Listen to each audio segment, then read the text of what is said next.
ईश्वर क्या है और उसे कैसे मिला जाए। ठीक है, आपका सवाल है ईश्वर क्या है और उससे कैसे मिला जाए। ईश्वर, मैंने जवाब दिया था पहले भी, वो है जहां जाकर के आपके सवाल खत्म हो जाए। मैं जैसे एक बच्चे से बात कर रहा था, बच्चा क्या मेरी उम्र का था, और वो यूपीएससी की तैयारी कर रहा है। मैंने कहा क्या कर रहे हो? बोला पढ़ाई कर रहा हूँ। क्यों कर रहे हो? बोला एग्जाम देना है। एग्जाम क्यों देना है? बोला अफसर बनना है। अफसर क्यों बनना है? वो ये कहने लगा कि इसका उसके पास कोई जवाब नहीं है। तो उसके जवाब कहाँ जाकर के, उसके जवाब कहाँ जाकर के खत्म हो गए, उसके सवाल कहाँ गिर गए, उसके जवाब कहाँ उसको आने बंद हो गए। अफसर बनने तक खत्म हो। उसका भगवान क्या हुआ? अफसर बनना है। ये उसके पास सबसे ऊंचा मूल्य हुआ। अब अगर कोई भगवान को ही खोज रहा है तो उसका भगवान क्या हुआ? अज्ञात। अज्ञात। तो आपका सवाल कि भगवान क्या है, अक्सर लोग मुझसे भी पूछते हैं आप भगवान में मानते हो कि नहीं। ये सवाल इतना अजीब सवाल है ना कि आप भगवान में मानते हो कि नहीं, क्योंकि पहली तो बात, मानने का क्या अर्थ समझ रहे हो तुम और भगवान का क्या अर्थ समझ रहे हो। लेकिन जैसे आपने पूछा कि भगवान क्या है और उससे कैसे मिले, मेरे लिए भी भगवान है अज्ञात। ठीक, अननोन। आपके पास ज्ञान पूर्ण है क्या? नहीं है। अगर आपके पास पूर्ण ज्ञान हो तो आप बता सकते हैं कब बारिश होगी, कब किसकी मृत्यु होगी, कब कौन कहां पैदा होगा। ठीक है, आप किस व्यक्ति को मानते हैं कि ये व्यक्ति को मैं अपना आदर्श मानता हूं? कोई भी एक महान व्यक्ति का नाम लो। जैसे स्वामी राम। स्वामी राम, जो स्वामी राम, भगवान राम नहीं, स्वामी राम। स्वामी राम। तो स्वामी राम को क्या पूर्ण ज्ञान था? वो नहीं, किसी भी इंसान को पूर्ण ज्ञान नहीं हो सकता। पूर्ण ज्ञान का मतलब है वो हर जगह, हर कहीं है, और वो हर चीज जो भविष्य में होने वाली है उसको बता सकता है। ऐसा तो ज्ञान नहीं था स्वामी राम को। हाँ शायद था। पूर्ण ज्ञान का मतलब हर जगह हर चीज को वो प्रिडिक्ट कर सकते हैं। पूर्ण ज्ञान का मतलब वो हर जगह हर वक्त है। पूर्ण ज्ञान का मतलब ज्ञान जिसको हो गया वो तो हर चीज जानता है ना। अभी हम कैंसर का इलाज नहीं जानते, क्या स्वामी राम जानते थे? नहीं जानते ना, वो तो खुद वैसे ही मरे। तो पूर्ण ज्ञान क्या? पूर्ण ज्ञान किसी को है जिसको आप जानते हो? ऐसे तो किसी को नहीं जानते। ऐसे तो किसी को भी नहीं है। पूर्ण ज्ञान हो ही नहीं सकता। आप हमारे जो ईश्वर हुए, जो देवता हुए, उनकी भी मृत्यु की हमको मिलता है कि ऐसे ऐसे उनकी मृत्यु हुई। हाँ बिल्कुल सही बात। पूर्ण ज्ञान उनको भी नहीं है। ठीक, हम ऐसे तो बहुत सारी चीजें हम नहीं जानते, लेकिन एक बहुत जरूरी चीज जो हम नहीं जानते वो कि हम कब मरेंगे, कैसे मरेंगे। ठीक, पूर्ण ज्ञान किसी को नहीं है, तो हमेशा कुछ ना कुछ बचा रह जाता है, जो क्या है? अज्ञात। अभी आप कह रहे हो मेरे को ईश्वर को जानना है। ईश्वर यानी वो जो आप नहीं जानते, अभी आपको नहीं पता वो है क्या, कहाँ है ना? समझ रहे हो मेरी बात?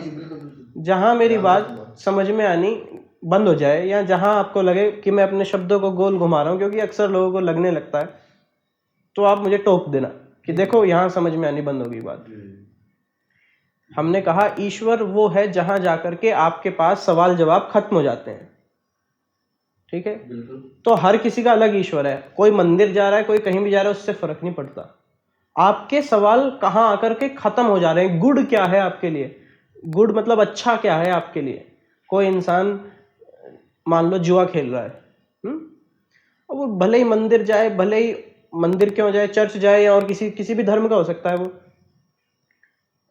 वो अगर जुआ खेल रहा है, हम उससे पूछें कि जुआ क्यों खेल रहा है, उसके पास उसका कोई जवाब ना हो। जीतने के लिए। जीतना क्यों है? बस जीतना है। यहां आकर के उसके पास सवाल जवाब खत्म हो गए कि भाई ये तो है। तो जो अपने आप में अच्छा है, उसके लिए जीतना, जुए में जीतना अच्छा है, वो उसका भगवान हो गया। वो उसी भगवान के हिसाब से चल रहा है सुबह से शाम तक, कि आज के पैसे कहां से आएंगे, आज क्या दांव पे लगाना है, आज क्या नंबर निकलेगा लॉटरी में। ठीक, ऐसे ही आप यहां बैठे हैं, आपने चुना है अपने जीवन का जो सबसे ऊंचा मूल्य, अज्ञात को, कि जो मैं नहीं जानता वो मुझे जानना है। ईश्वर यानी वो जिससे ये सब कुछ है ना। ईश्वर ऐसी कुछ कल्पना करते हैं हम ईश्वर की। ईश्वर यानी वो जो सब जानता है और हम उसको नहीं जानते। तो आपके यहाँ बैठे होने का सबसे बड़ा मूल्य, सबसे बड़ा कारण है कि आप अज्ञात की खोज में हैं। अज्ञात ही मेरे लिए भी भगवान है, अज्ञात ही आपके लिए भी भगवान है। अब सवाल ये होता है कि अज्ञात वो जो है अज्ञात, हम उसका नाम नहीं दे रहे, ठीक है, क्योंकि जब हम उसको नाम देने लगते हैं तो वो अज्ञात नहीं रह जाता। तो हम उसके मंदिर बना सकते हैं, तो हम बड़े बड़े भवन बना सकते हैं और उसकी एक चित्र वहां पर लगा करके उसकी पूजा कर सकते हैं। तो हम अभी उसको कोई नाम नहीं दे रहे। अज्ञात कहाँ है? मैंने आपने कहा कि मेरे लिए भगवान है अज्ञात, आपके लिए भी भगवान है अज्ञात, अननोन, जिसे नहीं जानते।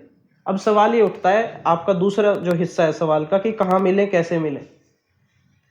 आप क्या अपने को जानते हो अच्छी तरह से? शायद। अच्छा, अगर आप अपने को कहो कि आज के बाद मीठा बिल्कुल नहीं खाना है, क्या वो हो पाएगा? नहीं। आप अपने से कह तो दिए कि मीठा नहीं खाना है, लेकिन कहीं ना कहीं आप गड़बड़ कर जाओगे। तो आप अपने को जानते हो? दोबारा से वही सवाल आ जाता है। अगर आप अपने को अच्छी तरह जानते तो आप अपने को जो कहते वो होता। आप अपने को कहते देखो सुबह शाम कसरत करनी है, मीठा नहीं खाना है, गाली नहीं देनी है, और वो सब हो जाता। गुस्सा नहीं करना है। लेकिन आपका एक हिस्सा आपके काबू से बाहर है। तो आप अपने को जानते हो? फिर तो नहीं जानते, बिल्कुल नहीं जानते। तो वो अज्ञात कहाँ है?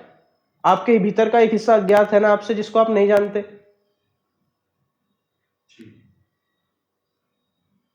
वही ईश्वर है। वही ईश्वर है। आपके अंदर का वो हिस्सा जिसे आप नहीं जानते, वो ईश्वर है। अगर आप अपने को जान जाओ तो आपका अपने ऊपर 100% काबू होगा। अगर आप अपने को जान जाओ तो आप अपने को उंगलियों पर नचा पाएंगे। लेकिन ऐसा नहीं होता है। जब हम जीवन जीते हैं तो हमें ऐसा लगता है कि हम बाहरी फोर्सेस से चल रहे हैं। कोई बाहरी फोर्स है जो हमें मोटिवेट कर रही है। हम नहीं जानते अपने बारे में। तो सबसे पहले जो मैंने बात बोली उसको मैं अब समराइज कर रहा हूं। पहली बात आपने पूछा ईश्वर क्या है, भगवान क्या है। मैंने कहा कि हर व्यक्ति के कुछ मूल्य होते हैं, उन मूल्यों पर वो चलता है, और जो सबसे ऊंचा मूल्य है उस व्यक्ति के लिए वो भगवान है। उस ऊंचे मूल्य की पहचान ये होती है, वहां जाकर के उसके सवाल खत्म हो जाते हैं। कोई श्री राम को पूज रहा है, अगर वो श्री राम को पूजने का ये जवाब दे रहा है कि श्री राम को पूजने पे मुझे पैसे मिलेंगे, तो उसका भगवान राम नहीं है, उसका भगवान पैसा है, क्योंकि पैसा उसको चला रहा है। हम क्या सुनते हैं भगवान के बारे में? भगवान आपको चलाता है। तो आपका जो सबसे ऊंचा मूल्य है वो आपको चलाता है। अगर कोई भगवान की भक्ति सिर्फ इसलिए कर रहा है कि वो भगवान की भक्ति है, तो वो भगवान को मान रहा है। ऐसे ही किसी छात्र का मूल्य हो सकता है कि उसको जो है एग्जाम पास करना है। कोई उससे पूछे क्यों पास करना है, अगर उसके पास कोई जवाब ना हो कि नहीं बस मुझे पास ही करना है, ये उसका मूल्य हो गया, ये उसका भगवान हो गया। हाँ, उसके पास उसका कोई जवाब नहीं है कि क्यों पास करना है। ठीक। तो भगवान मेरे लिए, मैं ऐसा मानता हूं, मेरे लिए अज्ञात है, मैं नहीं जानता। बल्कि मैं ये कहता हूं कि भगवान वो है जिसे जाना नहीं जा सकता।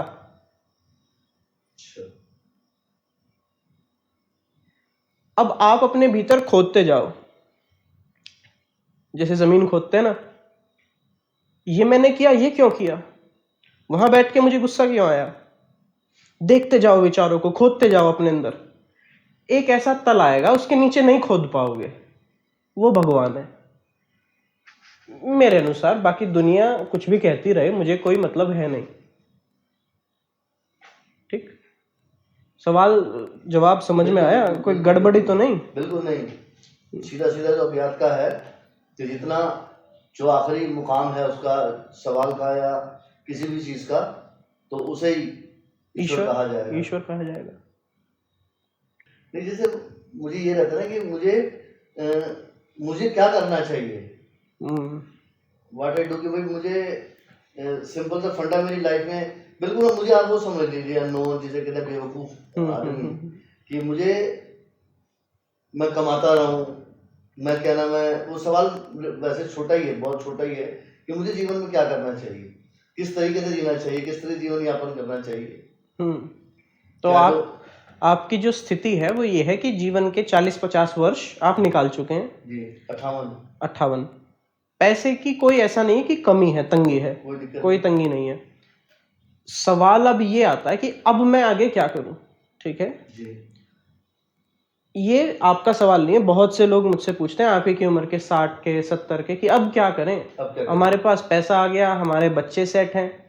ये सवाल से मैं खास तौर पर रिलेट नहीं कर पाता हूं, क्योंकि मेरी उम्र आपसे आधी से भी कम होगी। सवाल, क्योंकि मैं बचपन से ही ऐसे जिया हूं। अब जो इंसान बचपन से अपने जो 58 साल जिसने निकाल दिए, वो अब ये पूछे कि अब मैं क्या करूं, तो पहले तो प्रश्न ये उठता है कि आप ये समझो कि आप अब तक क्या कर रहे थे। ठीक है, और जो आप अब तक कर रहे थे उसी से जवाब निकलेगा कि आगे क्या करना है। आप अब तक क्या कर रहे थे, स्ट्रगल, किस चीज के लिए? जीवन यापन के लिए। जीवन यापन मतलब पैसा कमाने के लिए। पैसे से क्या होता है? पैसे से यही जो सेटल होने वाली बात है, मैं पैसा आ गया सेटल हो पैसे से एक स्तर की शांति आती है, गया।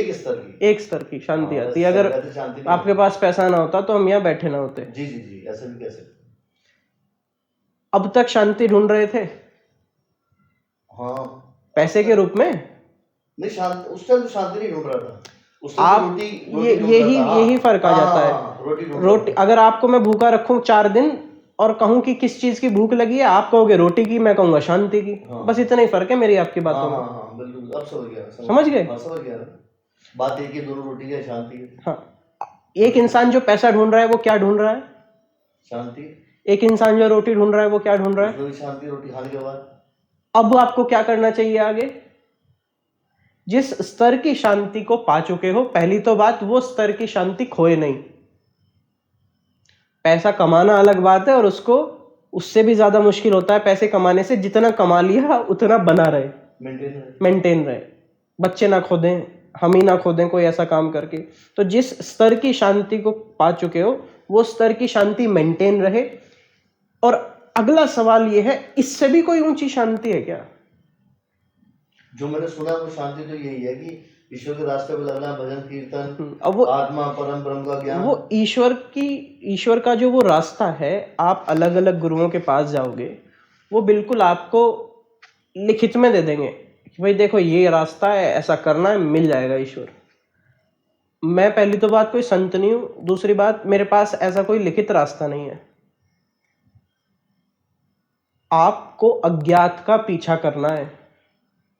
अज्ञात का पीछा करने का मतलब ये है, आपको नहीं पता आप कल कहाँ होंगे। घने जंगल में भागे जा रहा हूँ। हाँ, घने जंगल में भागे जा रहे हैं, किसके पीछे भाग रहे हैं ये भी नहीं पता। लेकिन थोड़ी सी हिंट मैं दे सकता हूं कि भागने से ये अर्थ नहीं कि दुनिया में भागना है, अपने को देखना है। अभी जैसे आप बैठे हुए हो, ऐसे में क्यों बैठा हुआ हूं, जो भी अनकॉन्शियस में है उसको कॉन्शियस में लाना है। अभी आप ऐसे बैठे हुए, ऐसे क्यों बैठे हुए, अभी जिन शब्दों का इस्तेमाल कर रहे हो उन शब्दों का क्यों इस्तेमाल कर रहे हो। कभी कभी कोई ऐसा मसला होता होगा जिसपे आपको बहुत जल्दी गुस्सा आ जाता होगा जी। तो जो भी आपके भीतर अज्ञात है उसको ज्ञात में लाना है। और मैं ये कहूंगा, दुनिया का मुझे पता नहीं, कि जो भी आपके भीतर अज्ञात है, जब वो ज्ञात में आएगा तो एक ऐसा बिंदु आएगा जहां शांति होगी, जहां ईश्वर होगा। जो अपने में अननोन है, जो अपने में। हाँ, हमने पहले सवाल में स्थापित किया था। पहले जैसे एक कोई दृष्टांत है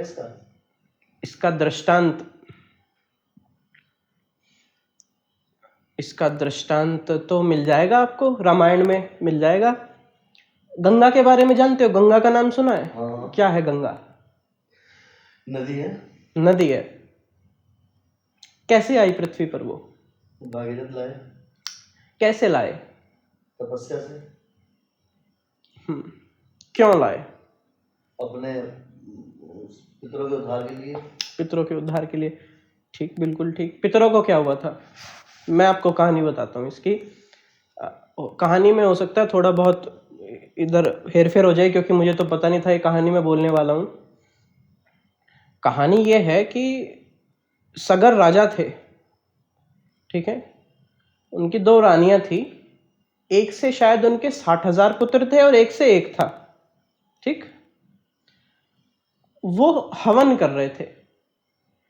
कहानी में थोड़ा बहुत डिटेल इधर उधर हो सकती है, इसको मैं कहानी को एक बार बहुत अच्छे से यूट्यूब पर बताने वाला हूँ, लेकिन अभी मैं शॉर्ट में बता देता हूँ। वो हवन कर रहे थे, अश्वमेध यज्ञ था शायद वो। उसमें क्या होता है, आप एक घोड़ा छोड़ते हो और फिर जब एक समय आता है हवन में, वो घोड़ा वापस लेकर के आना होता है, ठीक। अब वो घोड़ा छोड़ दिया गया। वो घोड़ा देव ने, इंद्रदेव ने शायद चुरा लिया, ठीक है। इंद्रदेव ने वो घोड़ा चुरा लिया। अब राजा ने अपने 60,000 पुत्रों को भेजा कि जाओ घोड़ा लेके आओ। जब वो घोड़ा लाने गए, उन्हें वो सबको परेशान करते हुए गए, ठीक है। घोड़ा कहाँ है? अगर घोड़ा जिसको भी मिले कि तूने हमारा घोड़ा चुराया, उसको परेशान किया उन्होंने, ठीक है। कहानी फॉलो कर रहे हो ना? ऐसे तो परेशान करते करते करते करते उन्होंने जमीनें खोद डाली। जमीनें जब उन्होंने खोद डाली तो सब जो वासी थे जमीन के, वो परेशान हो गए। वो शायद ब्रह्मा जी के पास गए कि ब्रह्मा जी ये देखो क्या हो रहा है आपकी जमीन पर।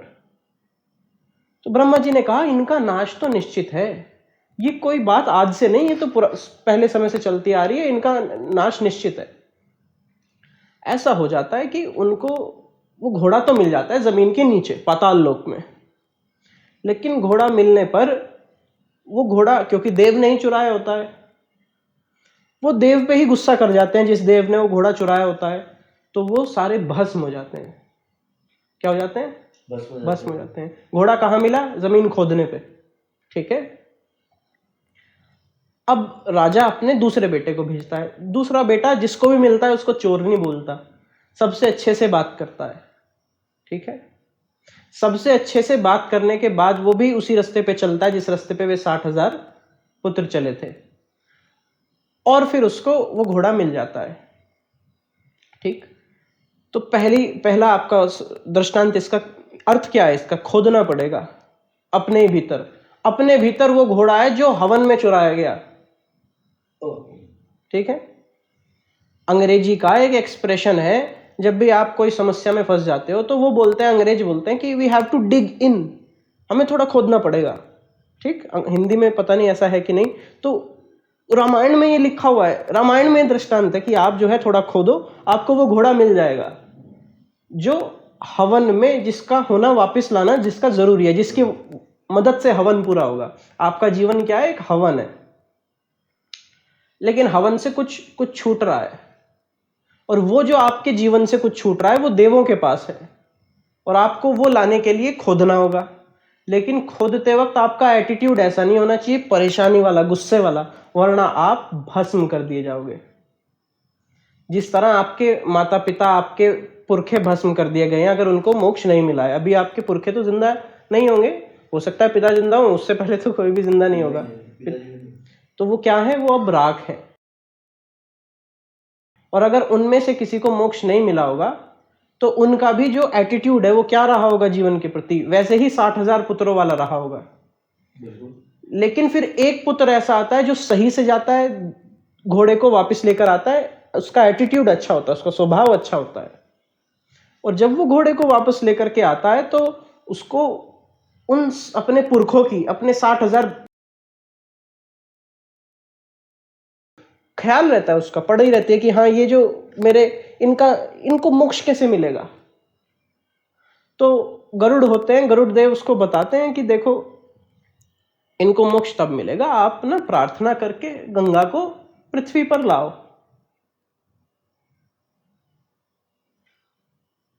तो वो वापिस आते हैं, अपने पिता को बताते हैं कि ऐसा सब कुछ हुआ है। उनके पिता तपस्या करते हैं, फिर वो जो बेटा था जो घोड़े को वापस लाया था वो तपस्या करता है। उनके भी उनके भी आने वाली जो जनरेशन है, पीढ़ी है, वो तपस्या करती है। उनमें एक राजा भगीरथ होते हैं जिनकी तपस्या सफल होती है, इसकी मदद से गंगा पृथ्वी पे आती है। तो कैसे जीवन जीना चाहिए? पहले तो बात, आप हवन कर रहे हैं। जीवन एक हवन की तरह होना चाहिए। हवन में यानी क्या, मैं आज कुछ दे रहा हूँ कल कुछ लेने के लिए। जब आप मेहनत से कमाई कर रहे हैं, किस लिए कर रहे हैं, आगे महीने के एंड में सैलरी मिलेगी। नौकर जो नौकरी करता है वो इसलिए करता है, वो आज कुछ दे रहा होता है, आज की कुर्बानी कर रहा होता है भविष्य में कुछ मिलने के लिए। तो ये भी हवन ही है। इस हवन को करते हुए, इस जीवन के हवन को करते हुए,